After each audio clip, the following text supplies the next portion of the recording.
So we will start the Bhagavatam class. When they open the curtain, we will take 2-3 minutes, do the darshan, and then we will continue with the Bhagavatam class. Okay? Hare Krishna.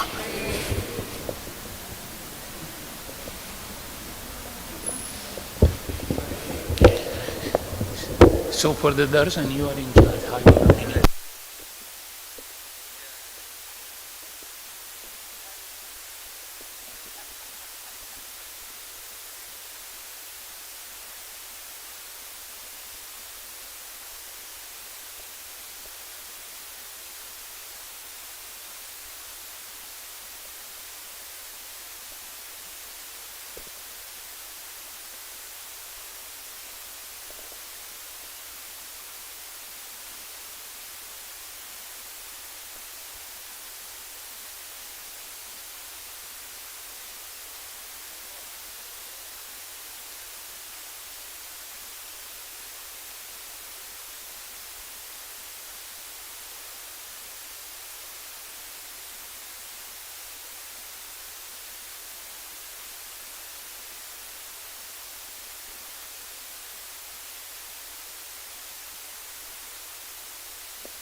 Put it there.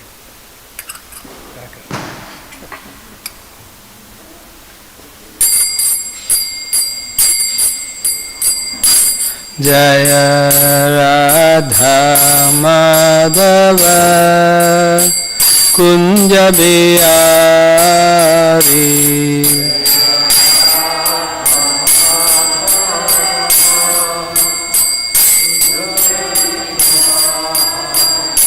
Jaya Radha Madhava Kunja Bihari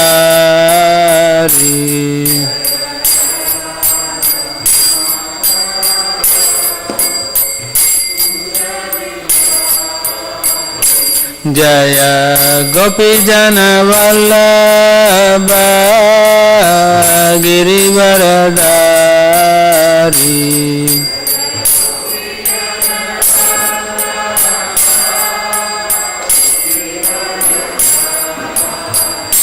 Jaya Gopi Jana Vallabha Girivaradari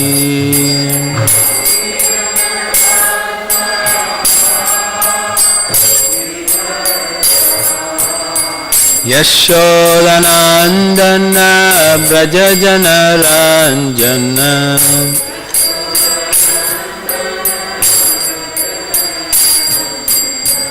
Yashodanandana Brajajana Ranjana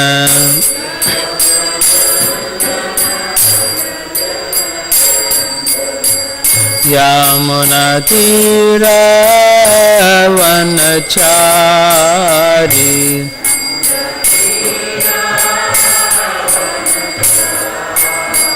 Yamuna Tira Vanachari.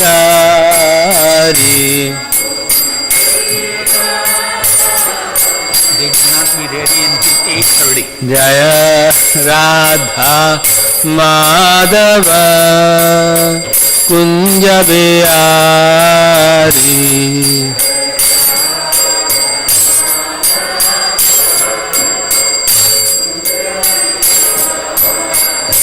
Jaya Shri Krishna Chaitanya Prabhu Nityananda Shri Advaita Gadadhar Srivasadi Gaura Bhaktamrinda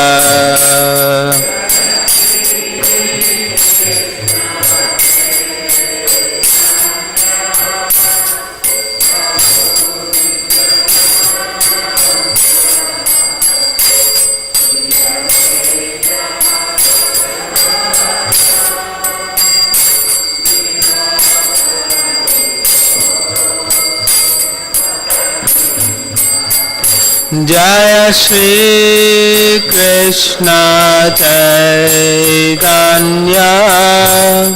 Prabhu Nityananda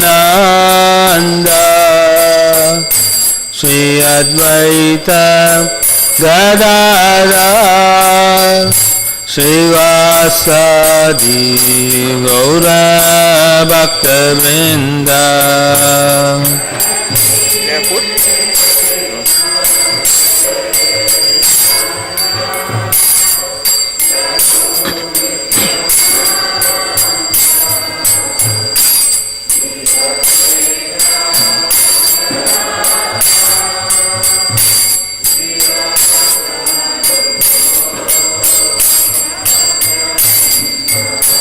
Hare Krishna,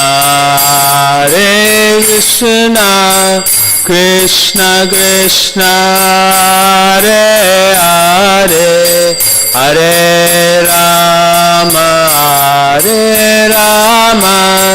Rama Rama, Hare Hare.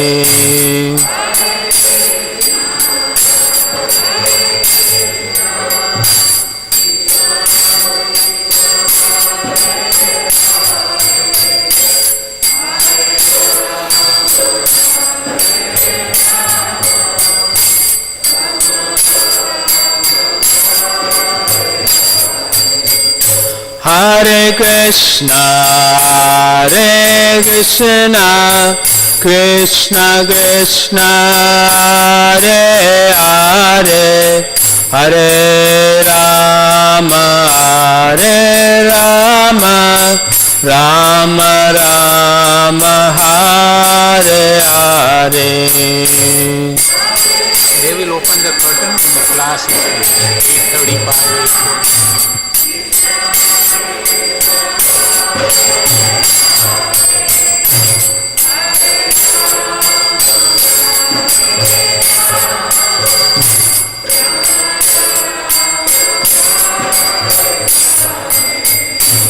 Hare Krishna, Krishna Krishna, Hare Hare, Hare Rama, Rama Rama, Hare Hare.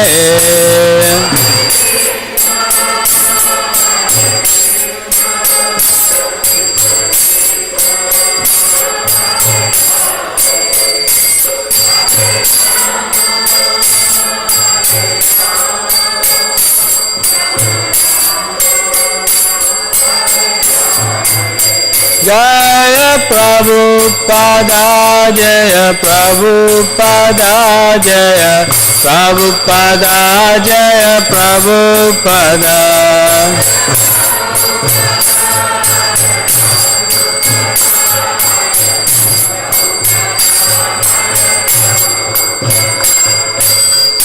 Jaya Vishnupada Paramahamsa Parivuracharya Astottara Shri Srimadi's Divine Grace A.C. Bhaktivedanta Swami Srila Prabhupada Ki Jai Grantara Srimad Bhagavatam Ki Jai Nitai Gaura Premanandi. All glories to the assembled devotees, Hare Krishna. All glories to the assembled devotees, Hare Krishna. All glories to the assembled devotees, Hare Krishna. All glories to Shri Guru and Gauranga. All glories to Srila Prabhupada.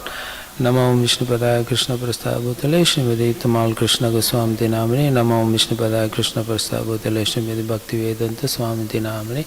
Namaste Saraswate Deve Gauravani Pracharine Nirvisesha Shunyavadi Pacheta Desatarine. Om Namo Bhagavate Vasudevaya. Om Namo Bhagavate Vasudevaya. Om Namo Bhagavate Vasudevaya. Narayanam Namaskritya Naram Chaiva Narottamam Devim Saraswatim Vyasam Tato Jayamudirayat Nascha Praeshu Abhadreshu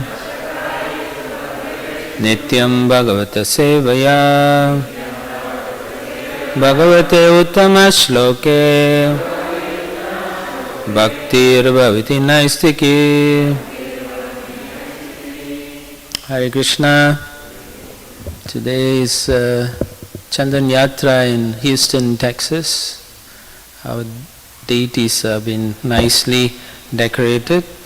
Today is actually the incorporation of Iskcon. It was incorporated in 13th July 1966.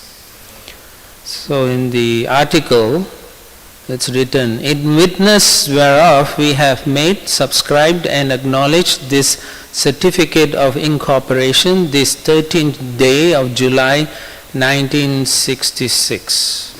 Signed A.C. Bhaktivedanta Swami, Carol Baker, Raymond Marias, State of New York, County of New York.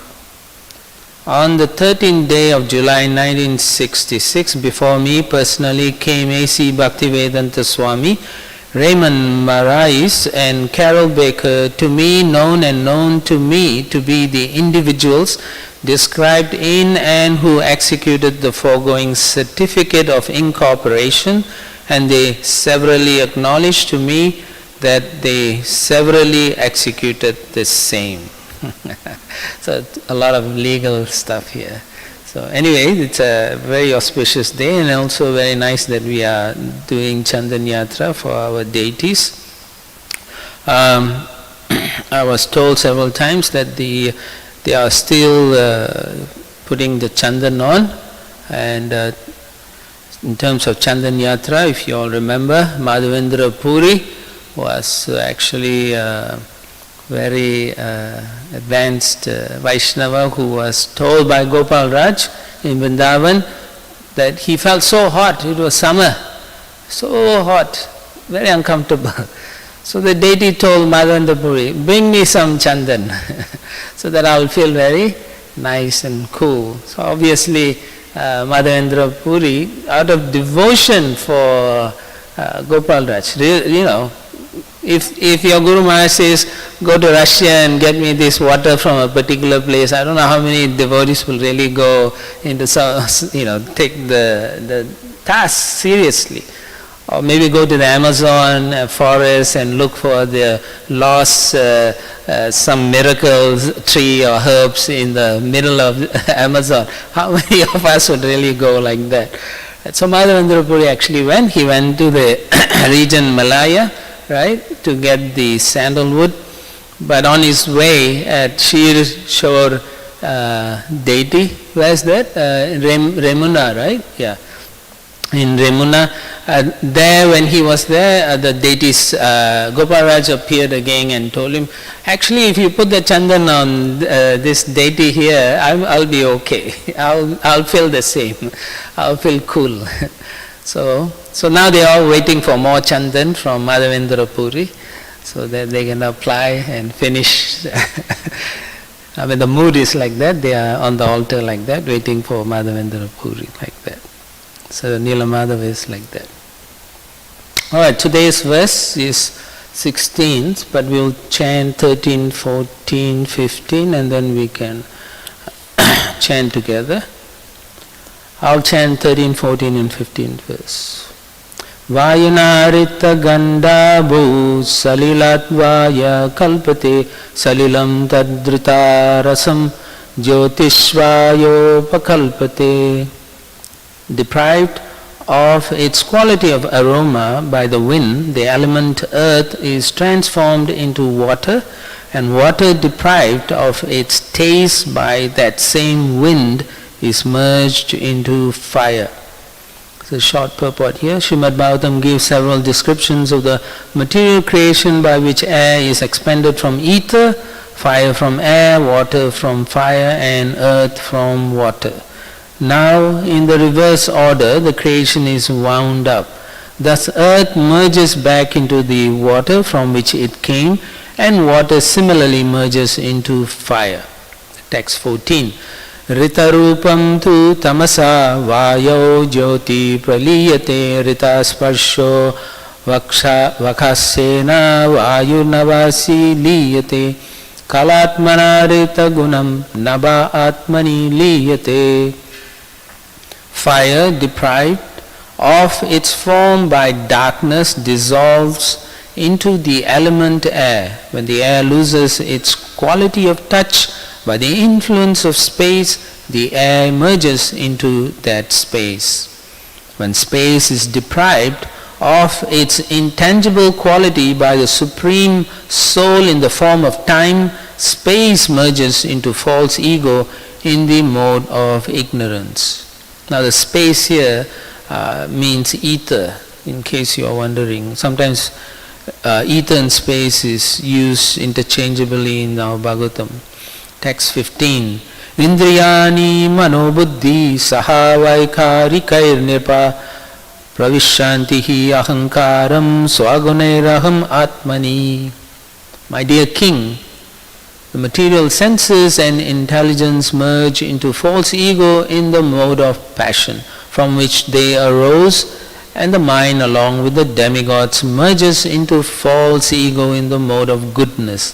Then the total false ego along with all of its qualities merges into the Mahat Tattva. Text 16. You can chant with me. Eshamaya Bhagavata Eshamaya Bhagavata Sargastiti Antakarini Sargastiti Antakarini Trivarna Varnitasmabihi Trivarna Varnitasmabihi Kimbuya Shrotumichasi Kimbuya Shrotumichasi Eshamaya Bhagavata Sarga Stiti Antakarini Trivarna Varnitasmabihi Kimbabhuya Shrotumichasi.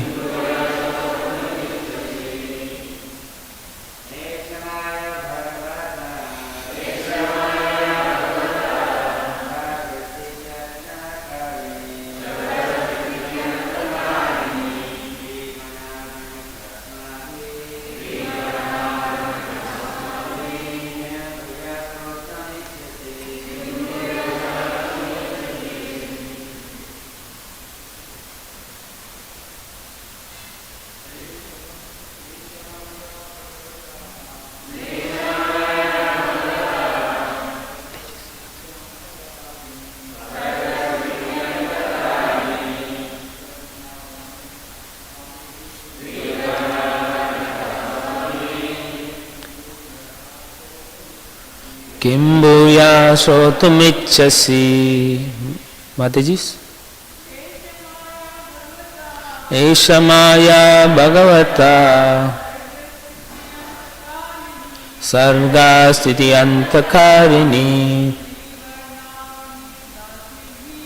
Srivarna varnitasmabhi Kim bhuya shrotumichasi. One. Eshamaya Bhagavata Sarga Sthiti Antakarini Trivarna Varnitasmabhihi Kim bhuya shrotumichasi. Esha. This Maya, material energy, Bhagavata, of the Supreme Lord, Sarga, of creation, Sthiti, maintenance, Anta, and dissolution of this universe, Karini, the agent, Trivarna, consisting of three modes, goodness, passion and ignorance. Varnita has been described, Asmabhihi, by us. Kim, what? Bhuyaha, further. Shrotam, to hear. Ichasi, do you wish? Translation and purport by the disciples of His Divine Grace A.C. Bhaktivedanta Swami Srila Prabhupada. Prabhupada ki jai. Translation. I have now described Maya, the illusory energy of the Supreme Personality of Godhead.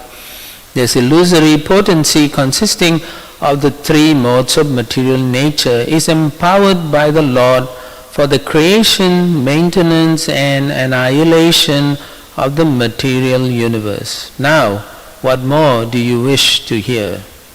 Please repeat. I have now described Maya, the illusory energy of the Supreme Personality of Godhead. This illusory potency, consisting of the three modes of material nature, is empowered by the Lord for the creation, maintenance and annihilation of the material universe. Now, what more do you wish to hear? So what do you all wish to hear? This is Antariksha, the sage, one of the 9 Yogendras.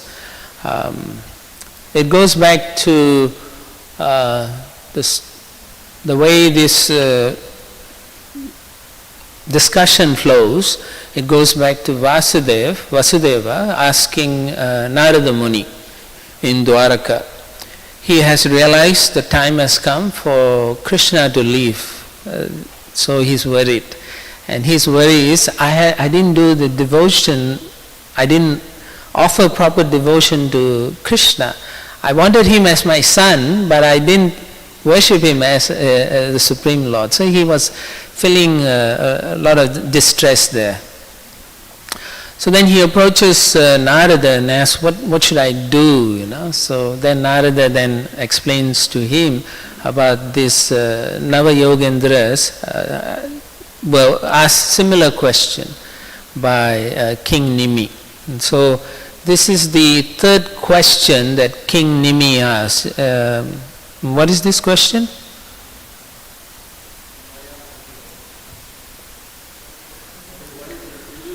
Yeah, what is the illusory energy? What is the external energy? So therefore, Antariksha, he's the third sage.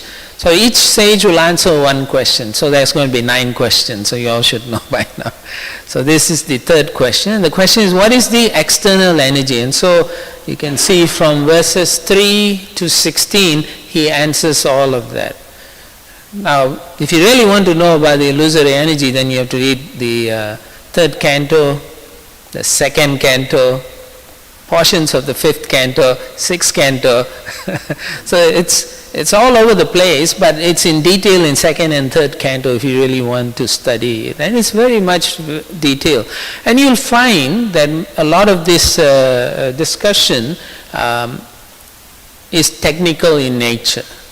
Technical means details that may not be very easy to assimilate, very easy for us to understand or comprehend, or even know what it means, But basically, in the beginning, there's the creation process where Sukadeva Goswami explains to Sukadeva Goswami, to Parikshit Maharaj, and then this discussion is mentioned several times during the Bhagavatam, this creation itself, by Maitreya Rishi also, by Narada Muni at different places like that.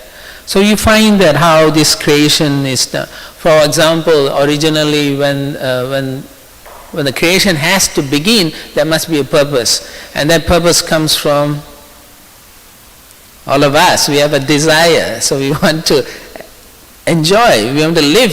So therefore the Supreme Lord Narayana or Mahavishnu feels the necessity to create. So therefore then he looks at the material energy which is inert at that time. It is not working. So at that point in time it's known as Pradhan. All the elements are there, but it's not active. So when he glances, Kala Shakti, Jiva and Rama Devi, all of them are blessing, and then they come into this, and this agitates the Pradhan. The agitation with a time factor creates what we call Mahatattva. So this Mahatattva is the source of this material universe actually. From this Mahatattva, because of the association of the living entities, right, all of us, it creates the first element called the false ego. So he gives a full detail, therefore he says, I've already answered that, now what more do you want? He's actually asking him, what is the most important thing you should be asking? Yeah. So that's what it is. So the purport, I'll just read quickly and then we can discuss. I was told the curtains may open between 8:30 to 8:40, right? 8:40, okay. King Nimi had expressed to the Nava-Yogendras his fear of the illusory potency of the Lord and had requested a detailed explanation of Maya so that he could avoid becoming a victim at her hands.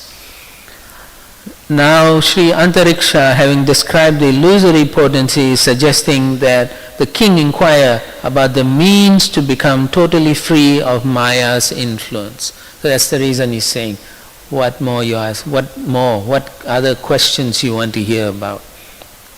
Not waiting for the king to ask such a question, Sri Antariksha himself is suggesting, now that you have heard about Maya's influence, you should inquire about the process of becoming free of such influence. Yeah. So that's what we all should be doing. Huh? We are all trapped in this material energy. Devi Yesha Gunamayi, right? It's very difficult. This very difficult. This material energy is very powerful. Okay, continuing. According to Sri Dhara Swami, that is the significance of Sri Antariksha's question, Kim Bhuya Srotum Ichchasi. Everything in our activities in Krishna consciousness is through hearing.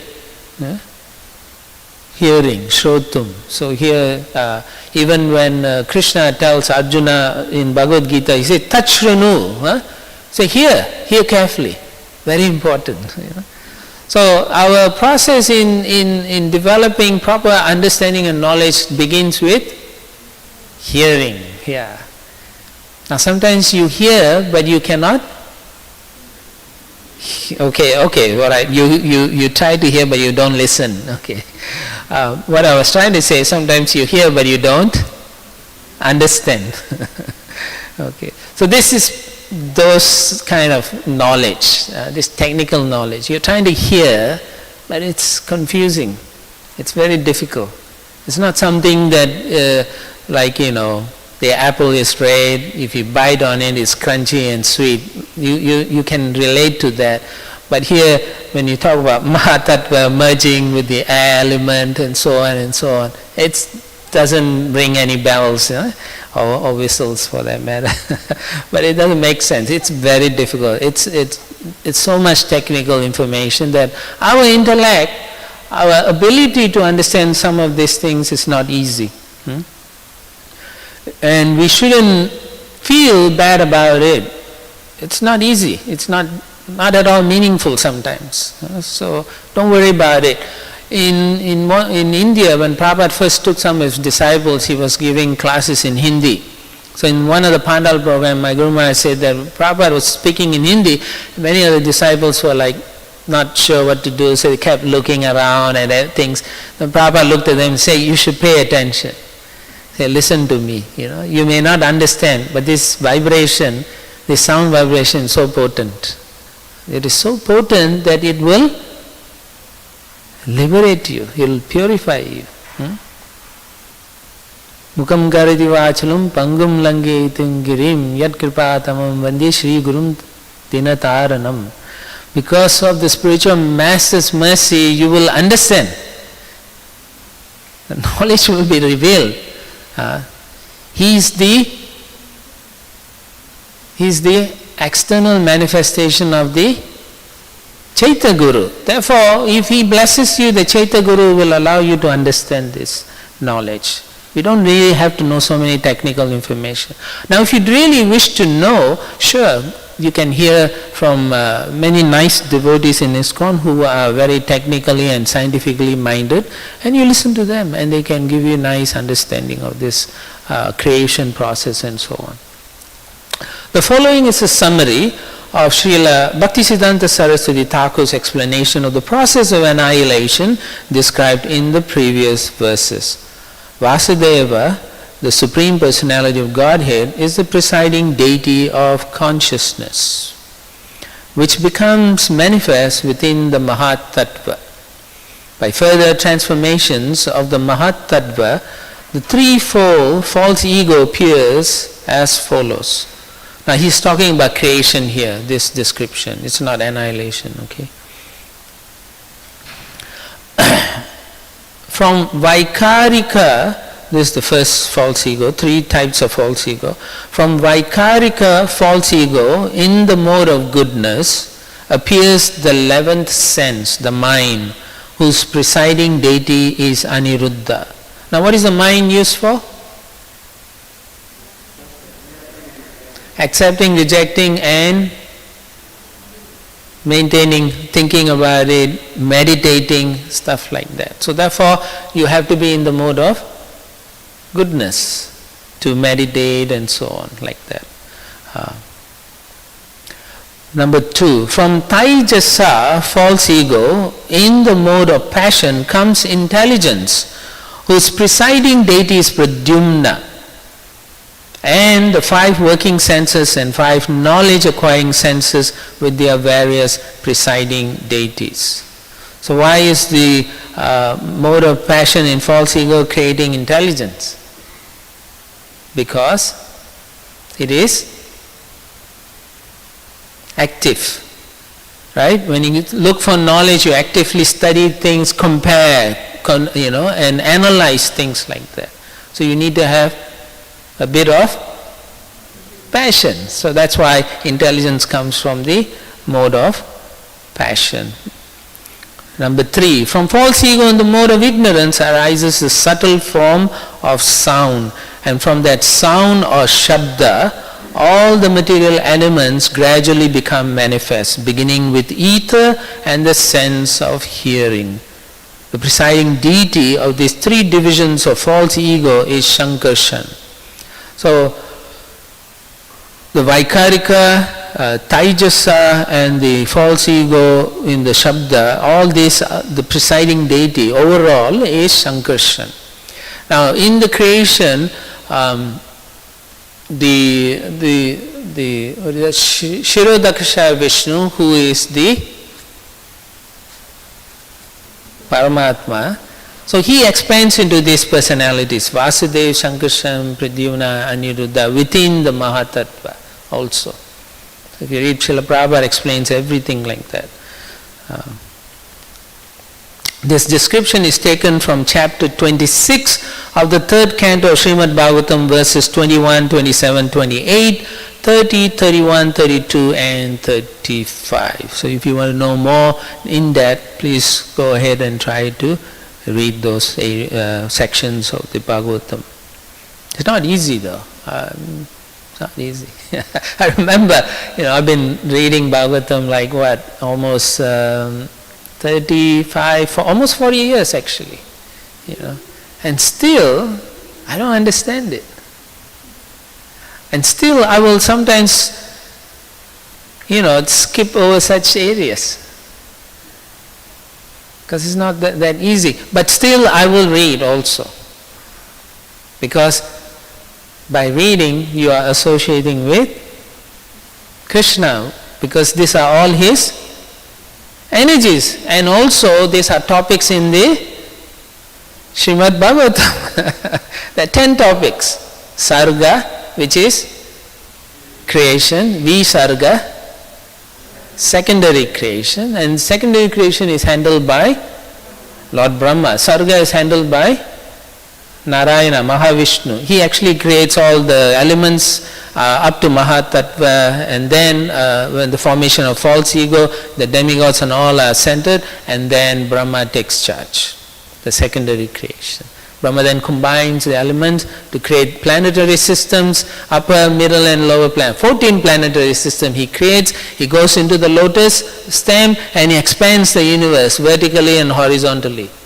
It's all in the third canto. You can go and read those things. And then you have Sthanam. Sthanam is the planetary systems. Yeah, somebody mentioned that. Yeah, planetary system. And then Poshanam. Poshanam is the protection. For the living entities who are not devotees, the protection is through our maintenance. Whatever we need to eat, food, our karma, all that Krishna maintains us. For devotees, he gives us mercy, blessing, so that you can go back to Godhead. That's the way Krishna protects us. Uttaya is the next one, which is the creative impetus. What is that creative impetus? It's in the fourth canto.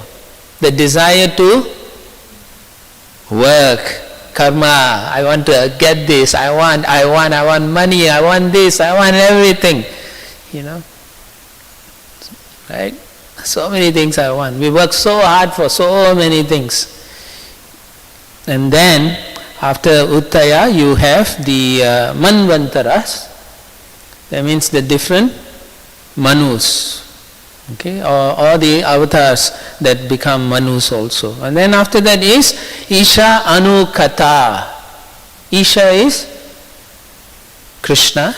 Anukata means about him, stories about him. So Bhagavatam covers that also. Plenty of stories. And then you have Nirodha, which we are discussing. Annihilation. Okay, that's Nirodha, getting rid. Creation, then Sambandha and separation, like that. And then finally, the last two is Mukti. Mukti is liberation, permanent solution for these suffering living entities. The Bhagavatam is giving us a permanent solution. And then the last one is Ashraya, means taking shelter. What is the shelter? Krishna. He is the supreme shelter. Okay, he is the supreme shelter. Srila Prabhupada mentions that all these 10 topics are there in the Bhagavatam, and we are meant to read all this and study very carefully, so that we know how to take shelter of Krishna. That's why these 10 topics are revealed very nicely. Okay. Bhagavatam is about understanding the ultimate source of everything. What is the first sentence in the Bhagavatam? Janmadi asya yataha. That means he is the source or the emanation of everything. Therefore we undertake the study of Bhagavatam to know who this person is. Who are his devotees. So sure, there's so many qualities of Krishna in the Bhagavatam. At the same time, so many technical details, right? In the 5th canto, we all studied the planetary systems. Oh, it is so confusing, Yeah. Obviously, some devotees have better intellect, better ability, better adhikar, qualification, so they can see it much clearer, and therefore they can allow us to understand better. Now, Srila Prabhupada definitely knows everything because of the way he describes. You can understand he knows, but he doesn't go too much detail because the goal is to learn how to love Krishna. That's the goal. Not that we get bogged down into the technical details. No, it's the execution and coming to the point of service. Our life must end up in serving as much as we can to Krishna. That's what we should be doing. That means as you get older and older, you should be doing more and more service, because once you get too old, it's not possible to do any service. You have to retire.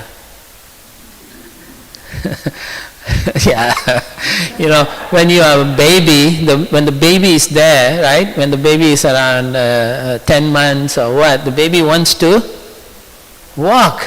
Really, it's trying. So he's learning how to walk, But when you are about 60, 70 years old, you are also learning how to walk, because you got so many pains.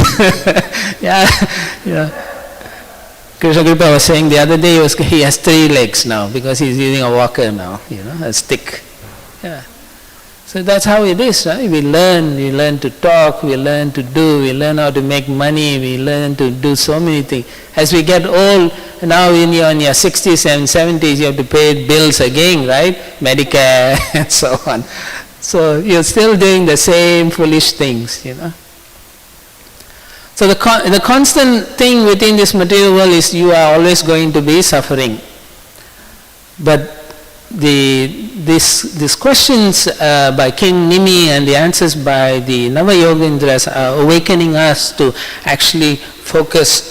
There's something greater out there that we are missing. We are missing a point.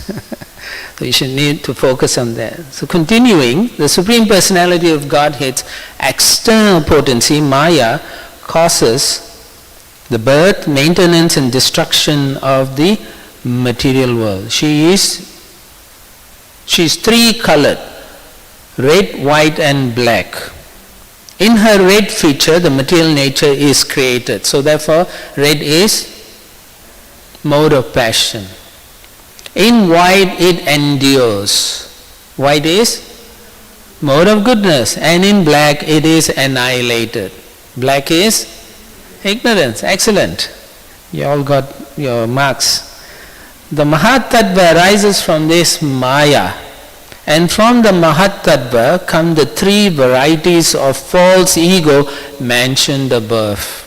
At the time of annihilation, the 5 great elements, namely earth, water, fire, air and ether, merge into false ego in the mode of ignorance. Okay, this is going backwards, from which they were originally generated. The 10 senses and intelligence merge into false ego in passion, and the mind along with the demigods merges into false ego in the mode of goodness, which then merges into Mahat Tattva, which further takes shelter of the Prakriti or unmanifest Pradhan. So everything goes back from being gross to subtle elements. They are still material elements, but subtle. Subtle in the sense you cannot really see them anymore. Just like earth, we talk about earth, we go outside, you dig, you say that's the dirt. But that's not the earth element that they are talking about here. This is much more subtle, much more finer in nature. But it is still a material element, but it's at a subtle level, almost as subtle as the mind and intelligence, but not quite. So if you read further on in the 10th, prior to coming to the 11th canto, in the 10th canto towards the end, where Krishna takes Arjuna through the coverings of the planet, right? There's the universe actually. There is what? 8 coverings. So each covering is 10 times greater than the other one. Earth, fire, air, ether, and so on and so forth. He goes through all of them. And they don't see like earth, they are digging through earth. They didn't do that. They're just going through the space. So the coverings are very fine and very subtle. So as you progress in your Krishna consciousness, your senses will also become fine. Okay? So it becomes so fine that you can now perceive and even see Krishna if he wills or he allows you to see him. Premanjana churita bhakti vilochanena. So he allows you to see him because you are now seeing with the eyes of love. He is very subtle. Krishna is subtle because he is completely spiritual. That's the most subtlest thing that you can talk about. Right?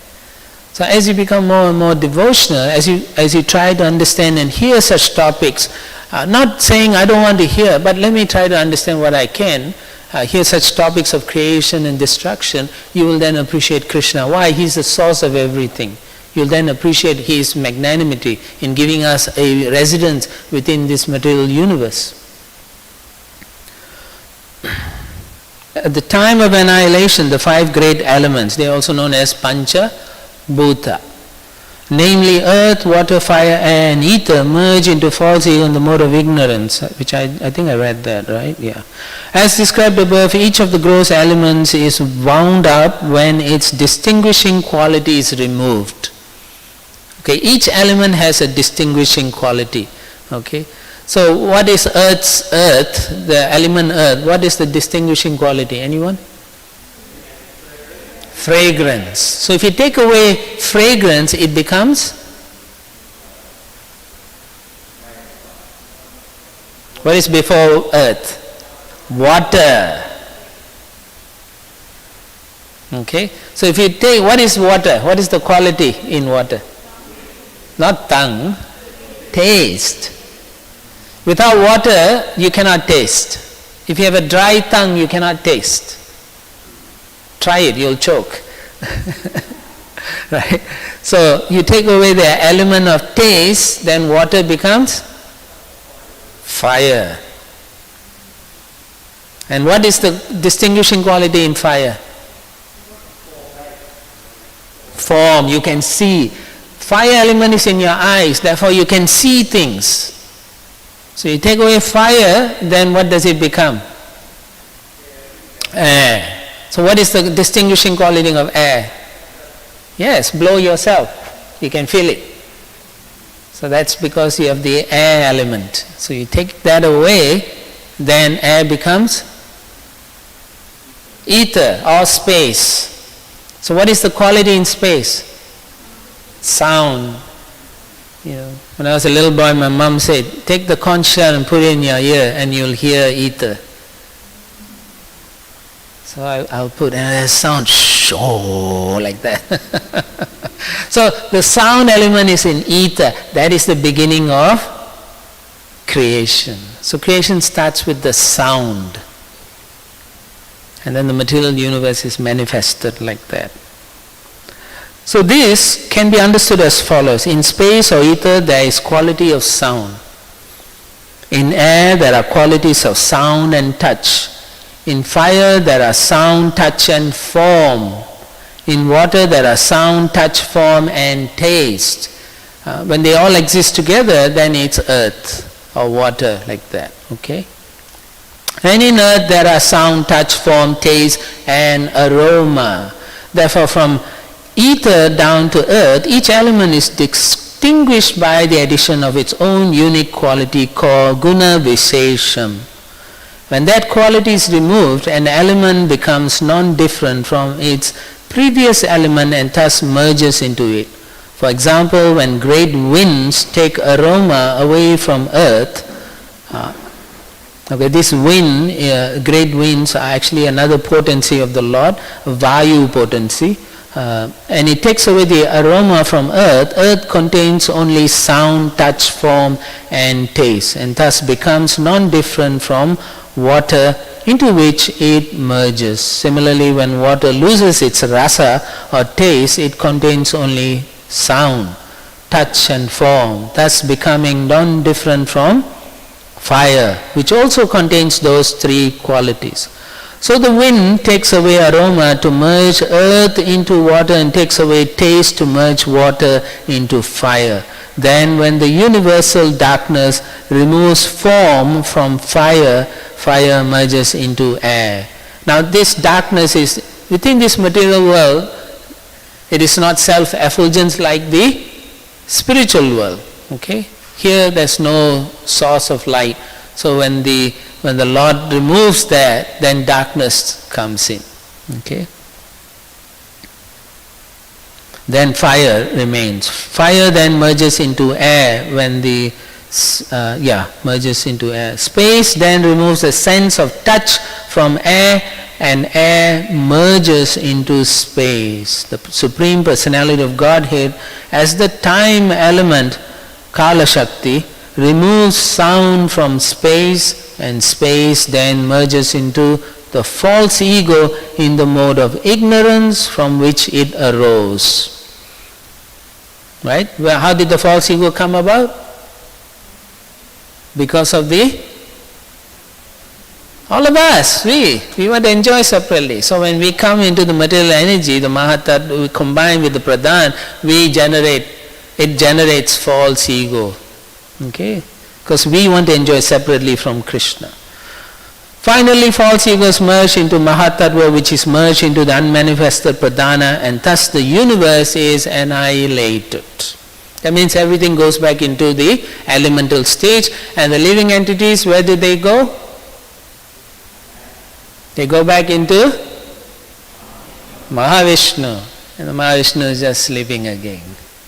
So it's just in his one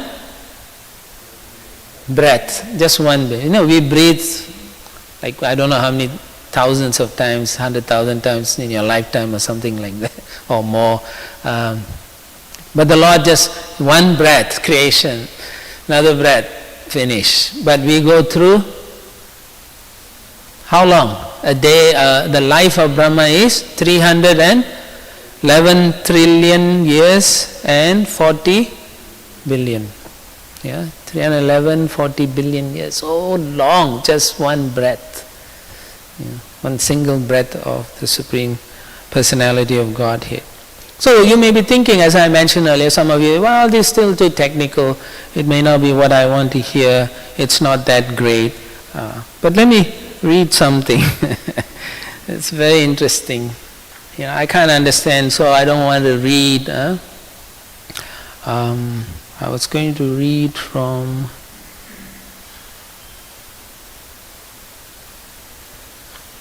maybe it's not, it's not here, but it's in the 6th canto where Daksha's progeny, so he has all daughters because Narada Muni took all the sons and liberated them. So he had daughters. And so these daughters are the source of the population of the universe, actually. So then Sukadeva Goswami mentions all the names of the the daughters of Daksha. So while he gives the names, Parikshit Maharaj is listening, and then Sukadeva Goswami says, all these personalities, you're listening to them, simply by listening it is very auspicious to listen to the names of these mothers of the planetary systems, the creation of the population. So he says, simply by hearing their name you get auspiciousness, you get purified. So therefore do not feel that, I didn't understand all this thing, why are we, talking, makes it so difficult, I'll give up on Krishna consciousness because I don't understand how the air element merges with the fire element to produce sound or ether or whatever like that. So one shouldn't think like that. The questions regarding or anything connected to Krishna is glorious. Is very auspicious, right? Muneya sadhu pristaham bhavadbhi loka mangalam yat Krishna krita Krishna samprashna yenatma suprasidati. Very early in the Bhagavatam, in the first canto, who's that? Sutta Goswami, when he's asked the questions by Shaunaka Rishi, he says, thank you, all you sadhus, you asked this wonderful question because it is loka mangalam. Why? Because it's beneficial for the entire creation. What is that benefit? That we can hear about Krishna or anything to do with Krishna. Tell me more, So therefore he says, this is so nice you're asking this kind of questions. So in the same way we can see King Nimi's questions are also wonderful because it's generating all this understanding of the Supreme Lord in different ways. We approach the Lord, sometimes we approach out of necessity. The four types of people who are distressed, Atta, Tarti, Jnani, and who? Jignasu, yeah. Jignasu is inquisitive, yeah. Right? So those who are distressed, those who are seekers of wealth, those who have knowledge, and finally those who want to understand the Supreme Personality of Godhead like that. So we in the beginning we approach the Lord like that, but when we understand then we do bhakti, devotional service. So how much bhakti we do is what is going to show at the end of our lives actually. If you remember in the 6th canto, Ajamil, he did very well in his Krishna conscious sadhana bhakti and so on. And at the end of life, it helped him. Even though he fell out of touch. But because he did that, Swalpam api asya dharmasya trayate mahato bhayad, it will help you. It will help all of us. And so we shouldn't skip, even though it's difficult, we shouldn't skip all of this, Now, as I mentioned earlier, we may not be qualified to read or understand, but in the 2nd canto, and as the chapter 5, from text 22, 23, and 24, Brahma tells Narada about how this situation happens. He says, after the incarnation of the first Purusha, Karana Navashai Vishnu, the Mahatattva, the principles of material creation take place, and then time is manifested. And in course of time, the 3 qualities appear. Nature means the 3 qualities, appearances. They transform into activities. Then he continues, material activities are caused by the Mahatattvas being agitated. At first there is transformation of the modes of goodness and passion, and later due to the mode of ignorance, matter. Its knowledge and different activities of material knowledge come into play.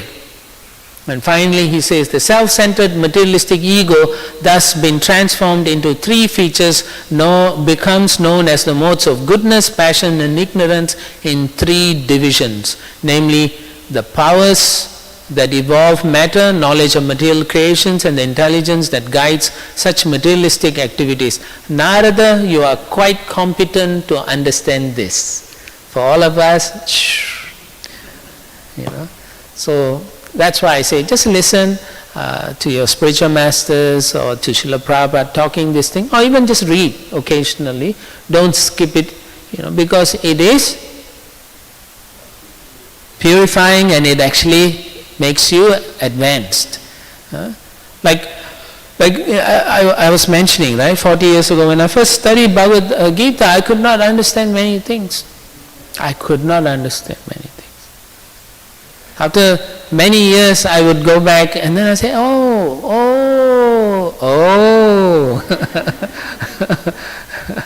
because the understanding is revealed little by little, and as you get purified, you understand. So even now I go and say, I still go, and I don't think I'll stop ever going,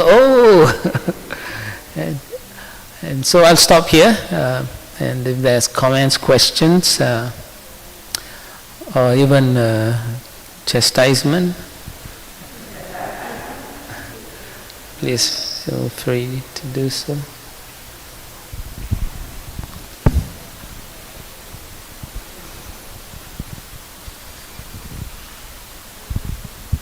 I'd like to thank you very much for that class. In 45 years, that's the best description I've ever heard from the Vyasa-san of creation and dissolution. It's very wonderful. Thank you. Because it's easy to understand as long as one is acceptable to the truth. And the truth comes from the Vedas. It does not come from material scientists. Because the material scientist says ether, space, has no sound. Because they can't go up there and listen. So you have to accept the Vedic description. Even if you don't understand it, you have to accept it. Don't say that sounds crazy because the moon is here, the sun is there, this is that. None of that is actually true. This is the Supreme Personality of Godhead and his associates speaking the truth. And if you can't get out of that questioning or argument type of mentality, it doesn't come through. And an example of that is I read in the Chaitanya Charitamrita, Prabhupada writes in one of the purports, how does air produce fire?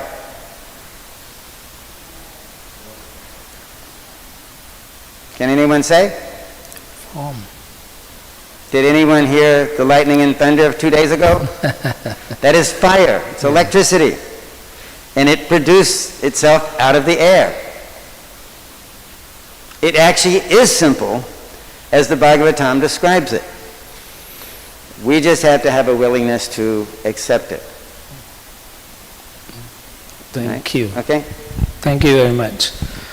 Vedaischa sarve aham eva vedayo vedantakri vedavid eva chaham. So Krishna says, by all the Vedas, I am to be known. Indeed, I am the compiler of the Vedanta and the knower of all Vedas. So this is part of the Vedas. Anyone else? Comments? Otherwise, okay, we have, okay, one more here. Welcome back Chaitanya Charitamrita Prabhu, welcome back Subra Mataji, welcome back Ain Devi.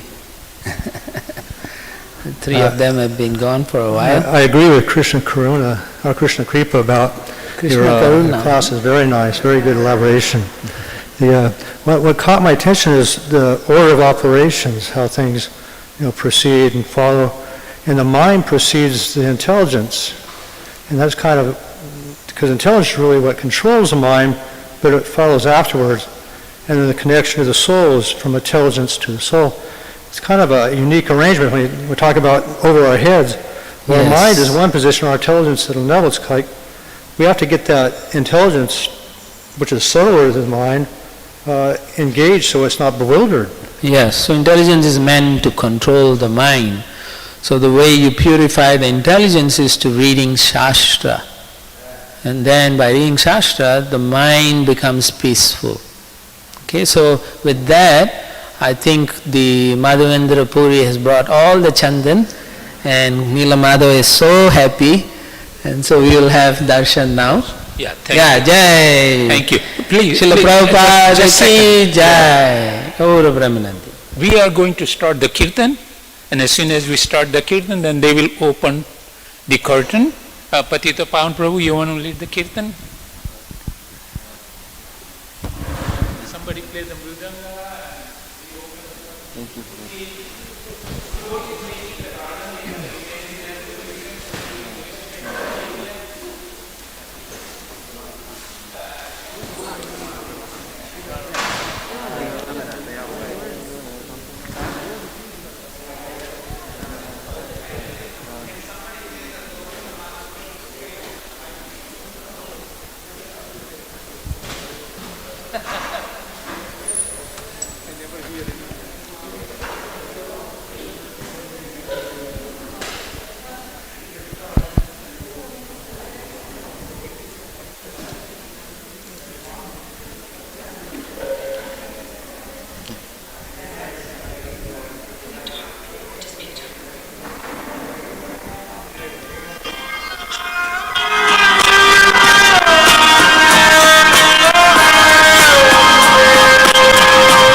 Yeah, that's a better. You can use white smoke on the stand.